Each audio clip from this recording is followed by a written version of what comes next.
Hi friends, I am back with another video.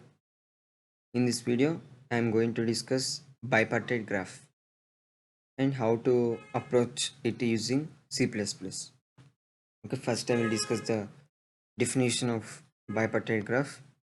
It is a graph whose vertices can be divided into two disjoint independent sets U and V. Okay, this was the definition given in Wikipedia. I will explain it. In take the vertices or nodes in which we can divide it into two disjoint sets, okay, like this, two separate sets, then we'll call it as bipartite graph. This is what about bipartite graph. Okay, using hash map we can do it in easy way. Like, we can take two maps for this set and for this set. Okay, each time we will store the values into this set. Like, first, if 1 is connected to A, then we'll store 1 into U and A into V. Again, coming back from A, 3 is connected, A and 3 are connected, so A is already there in V, so we'll store 3 in U. If there is the edge between 3 and 1, okay, think there is the edge between 3 and 1, then we cannot store 3 in V or U hash map, right? So it is not possible to design a bipartite graph when there is the cycle 1a 3. There is a cycle between these three. So this implies that if there is a odd cycle, we cannot get bipartite graph. Okay, using hash map, I have discussed it in easy way. You can take two hash maps and you can separate the vertices and you can do it. Okay, now I'm going to say using BFS approach. Okay, now I'll show one thing. Okay, see here, we can do it using coloring. Okay, take the, there is the cycle with the graph as even length. Okay, then we can color it with two colors, right, alternatively, like blue and red, right? First, initially color it using blue, then the two vertices which are connected to it will be colored by red, right? And then again color the red vertices which are, what I'll say, which are adjacent to it or the neighbors of it, color it as blue. Okay, like this. Okay, you can continue, and at last we'll get like this, right? So if there is the even length cycle, then we can get the bipartite graph. It means we can divide it into two disjoint sets. Okay, now take the example as 5, like odd length cycle. Okay, then the take from blue this vertex. Okay, then the adjacent are colored with red, and take this red, and adjacent are colored with blue. It is already blue. Okay, now blue adjacent to this blue will be colored as red, right? But again when you come here, okay, I'm here, right? Okay, when you come here, the adjacent of it should be blue, but we have red, then it is not possible to divide it into two disjoint sets. Okay, now I will show you the approach. Okay, using BFS, I have already discussed how to detect the cycle using, in last video we discussed, right, cycle. Okay, now you can check the cycle, or this is the graph coloring approach. Without this I will show. Okay, one second. Yeah, you can find the cycle with odd length. Okay, then if it is there, then we can say there is not possible to have a bipartite graph. Okay, so it will take too much time, right, to find all odd length cycles and even length cycles.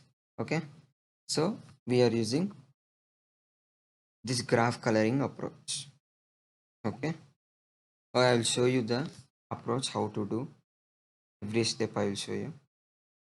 Okay guys, let's create a color array to store the color assigned to all vertices.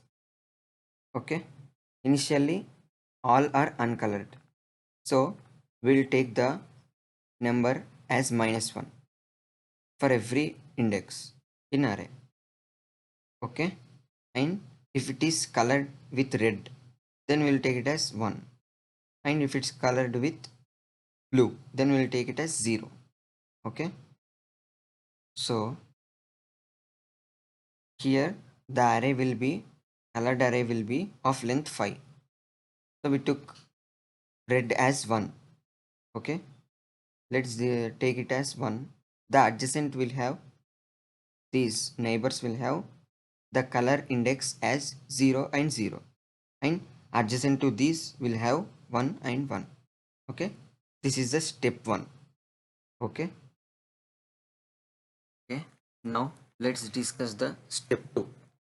I told you, right, it is similar to BFS.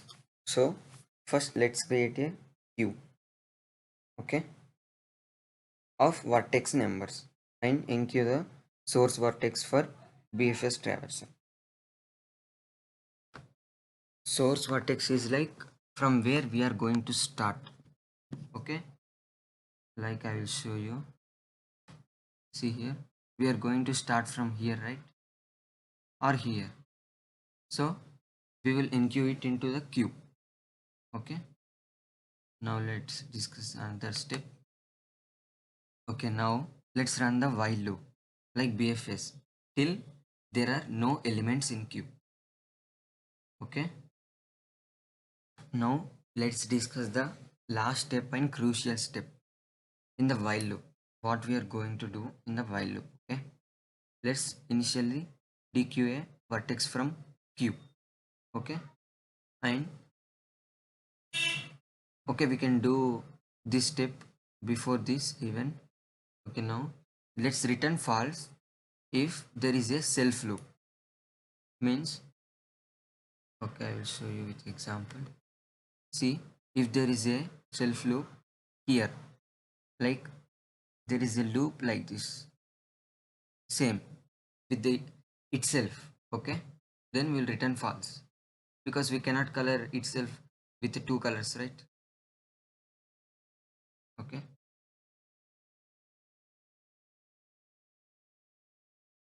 okay, let's come back here and find all non-colored adjacent vertices. Okay, for the vertex which we have dequeued.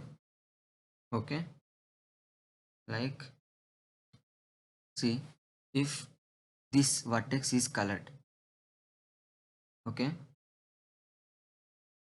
this vertex is colored, but this vertex and this vertex is uncolored, then these both will dequeue into it. Okay, into the queue, sorry, enqueue into the queue. Okay,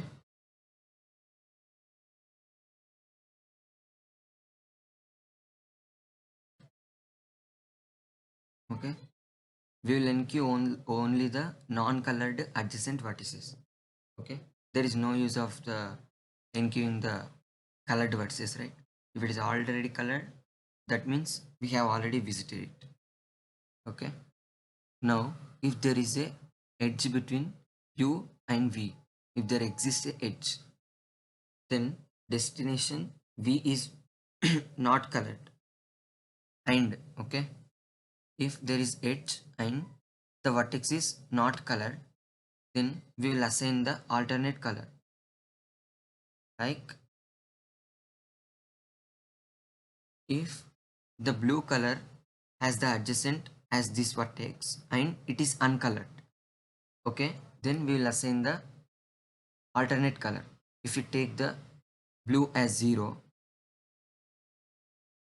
Okay, if you take the blue as 0 and red as 1. Okay, if blue is colored already, then we'll check the alternate color and we'll assign to adjacent vertices which are uncolored.